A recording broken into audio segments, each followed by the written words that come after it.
राजद और कांग्रेस को भ्रमित करने का प्रयास करते हैं। बीजेपी को कोई भ्रम नहीं है, उनको नीतीश कुमार की आवश्यकता भी नहीं है, क्योंकि अब नीतीश कुमार में बचा क्या, उनके पास कोई वोट तो बचा नहीं कि वो वोट हमको दिलवा सके। नीतीश कुमार का इन दिनों भाजपा प्रेम देखने को मिल रहा और ऐसे में अब बिहार के पूर्व उप मुख्यमंत्री राज्यसभा सांसद सुशील मोदी ने नीतीश कुमार पर जमकर निशाना साधा और सीधे तौर पर कहा कि नीतीश कुमार के साथ कोई हाथ क्यों मिलाएगा, क्योंकि नीतीश कुमार के पास तो जनाधार ही नहीं।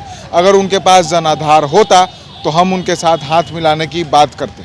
क्या कह रहे हैं बिहार के पूर्व उप मुख्यमंत्री सुशील कुमार मोदी, पहले हम आपको सुनाते हैं। बयान देखकर राजद और कांग्रेस को भ्रमित करने का प्रयास करते हैं। बीजेपी को कोई भ्रम नहीं है, उनको नीतीश कुमार की आवश्यकता भी नहीं है, क्योंकि अब नीतीश कुमार में बचा क्या, उनके पास कोई वोट तो बचा नहीं कि वो वोट हमको दिलवा सके।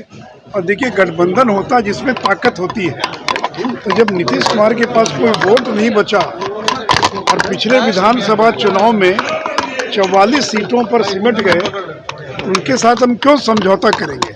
समझौता तो ताकतवर से किया जाता है। बिहार में 3 बाई इलेक्शन हुआ, 2 में बुरी तरह से हार गए और 1 बाई इलेक्शन में बीजेपी को 60,000 वोट आया। पिछले 1 साल में RCP सिंह छोड़ कर चले गए, जीतन राम मांझी छोड़ कर चले गए, उपेंद्र कुशवाहा छोड़ कर चले गए, 1 दर्जन जदयू के बड़े नेता छोड़ कर चले गए जदयू और बीजेपी में शामिल हो गए। तो बीजेपी की ताकत बढ़ रही है।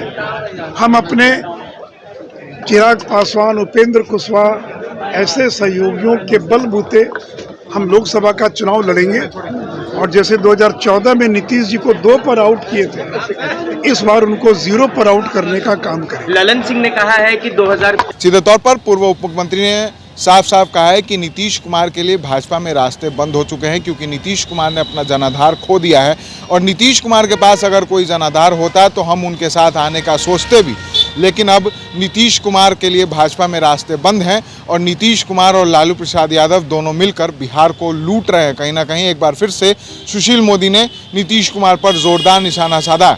आपको बता दें कि आज भाजपा में मिलन समारोह का आयोजन किया गया था, जिसमें जदयू के एक नेता पूर्व विधायक ललन पासवान ने आज भाजपा की सदस्यता ली। इस दौरान कहीं ना कहीं सुशील मोदी ने नीतीश कुमार पर जोरदार निशाना साधा और अब लगातार जनता दल यूनाइटेड के तमाम नेता जदयू को छोड़कर या फिर राजद को छोड़कर भारतीय जनता पार्टी में लगातार पिछले दिनों से शामिल हो रहे हैं। तो कहीं ना कहीं अब इसको लेकर भी बिहार में सियासत गर्म है। Vishal Bhardwaj, NBC news 24, Patna.